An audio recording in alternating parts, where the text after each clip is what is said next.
Hello, everyone. I'd like to begin by welcoming all our followers to our YouTube program featuring the Power Grid as a part of the 2021 IEEE PES GT&D Istanbul Conference and Exhibition.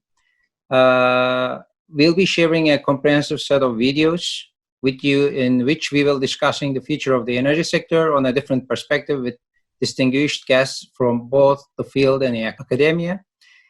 I am Assistant Professor Mehmet Tahir Sandıkkaya from Istanbul Technical University, and today I'll be hosting Mr. McDonald to share his valuable expertise with us. John McDonald will be talking about grid modernization. John, welcome to our YouTube project, and thank you very much for your collaboration with us. Before I leave the screen to John, I'd like to introduce him in more detail. John McDonald is Smart Grid Business Development Leader for GE's Grid Solutions business. John has 46 years of experience in the electric utility, transmission and distribution industry.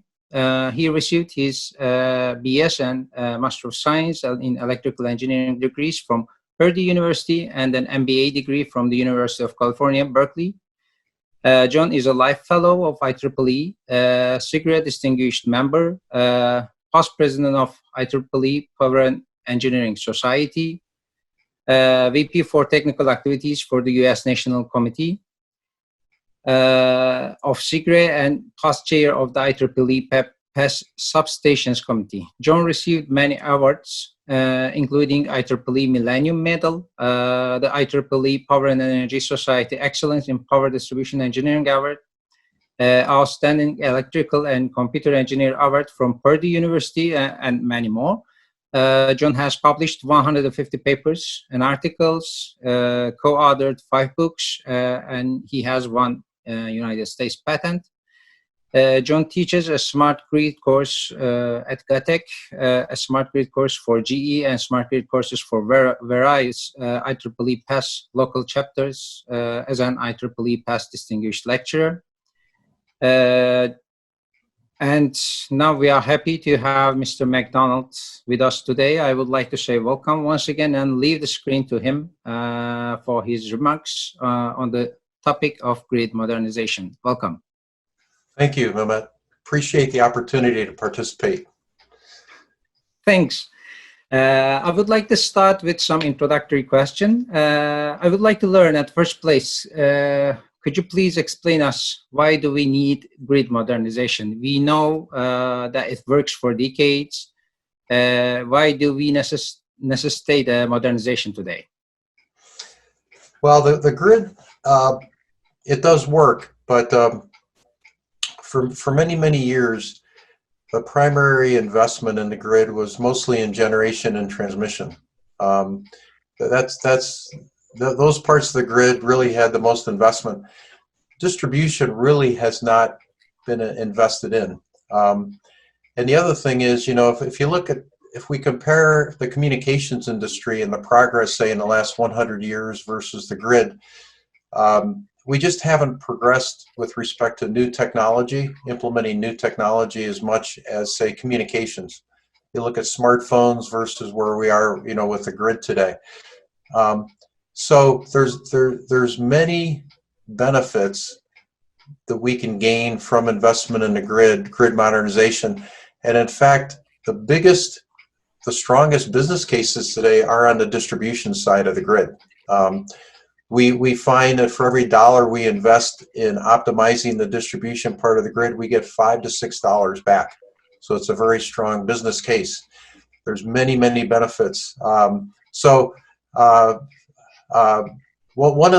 the areas I would say that the 2 areas of strongest benefits today in grid modernization are distribution, and the other one is asset optimization. You know, gaining health information on transformers, high voltage, medium voltage circuit breakers, and moving from reactive maintenance, waiting until something fails and then decide what to do, versus, hey, let's get health information and let's predict, you know, problems, and let's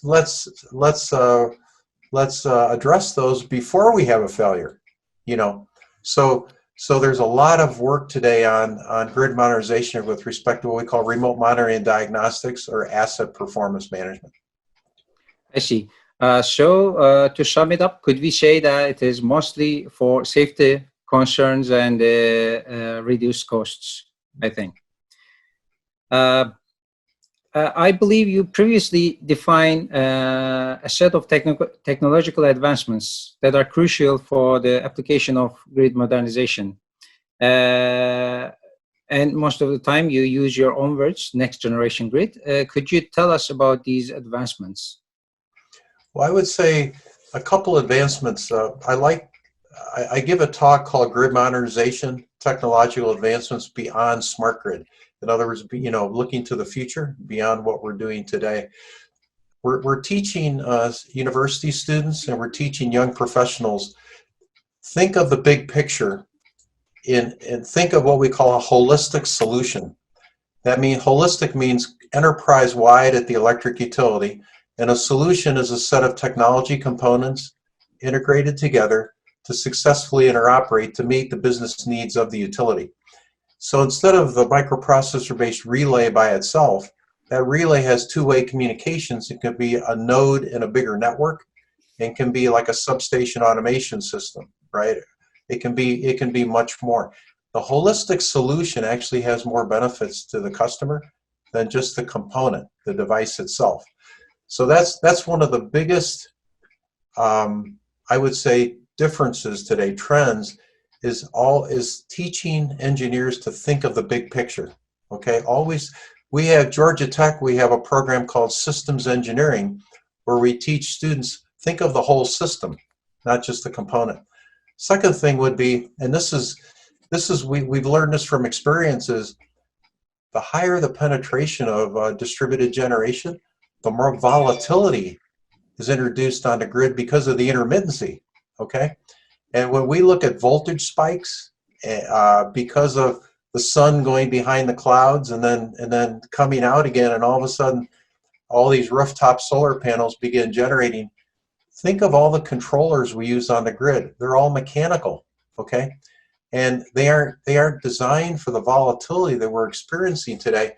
And the lifetime of a tap changer in a substation can go from originally planned to be 35 years now to less than 2 years because of the increased volatility. So we find new applications of power electronics, low voltage power electronics, for controllers.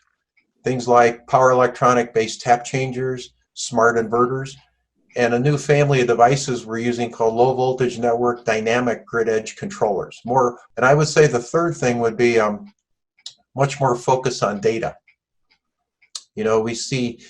We're hiring data scientists at GE. Many utilities are hiring data scientists.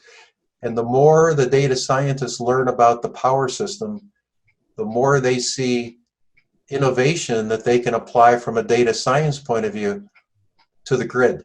So we're doing much more today with asset performance management, with machine learning, artificial intelligence, and the concept of the digital twin, and applying that to optimize asset health and asset life. Which of these advancements do you think will be the most challenging in the future, both from the industrial perspective and also from the academic perspective? Mehmet, that's a good question, because they don't teach us this in engineering school. I truly think the biggest challenge, it's not developing the technology, but it's convincing customers to incorporate the new technology and do things in the future a different way, okay? I can't tell you how many meetings you can have with customers and you walk out of the meeting and say, we're 2 retirements away from being successful at this customer. In other words, there's 2 very senior engineers who want to continue to do things the same way. They don't want to change, okay? I have logic I can put on the distribution system that can automatically detect the fault, locate the fault, isolate the fault, and restore service upstream and downstream of the faulted segment within a minute or 2. And I can prove that the logic is sound. We can close the loop on a logic, but there's still hesitancy, okay, from the customer to be able to close the loop, you know, and it's, you know, it prevents us from having a self-healing grid. We have the technology to do it. It's the cultural aspect that to me has been the biggest challenge. I took 2 psychology courses when I was an undergraduate in electrical engineering, and that helps me with this challenge. And I think every engineering student should take at least 1 or 2 psychology courses to understand, because you know, you think that the difficult thing is developing the technology. It's not. The difficult part of it is having the customer accept it and use it and do things a different way in the future. I see. Relevant to your remarks here, you have mentioned in a share on LinkedIn, you mentioned that societal trends will drive a greater use of social media in how grids are managed. Could you reflect on this in more detail, so maybe we can conclude with that? Yeah, we did at GE, we hired Gallup, which is a professional, Gallup is a professional polling, surveying company. We had a list of questions, and we hired Gallup to survey thousands of electric utility customers in the United States. And one of the questions was, what is your preferred way to interact with your electric utility? Because today, the utilities expect us to use a phone, and not a smartphone, but a landline phone, like we've done for many years. Yeah, a landline phone. And no millennial, no young person has a landline phone anymore. You just have a smartphone. So the old way of doing things doesn't apply anymore. So when we surveyed customers, we said, what is your preferred way to interact with your utility? And over 70% said through social media. Okay. So I wrote an article about 6 or 7 years ago in a major trade publication, and it said, how can we accelerate the restoration of electricity after an outage using social media? And what I showed was that we can, rather than my utility having my landline phone number in my customer record and using that and expecting me to call, put my Twitter handle in my customer record. I can send you a tweet of outage information. You can find my address through my Twitter handle, my customer record. And then I showed how we can intelligently parse the words in the tweet and extract the outage information with no human involved, and put that outage information from the tweet in the outage management system at the utility, all automatically. Okay? So we can close the loop. We can encourage customers to use social media. We can also extract valuable outage information from the tweets without a human involved, and make sure that information gets right in the outage management system, so the dispatchers and the operators and the people at the utility have that, you know, current information available that they can use.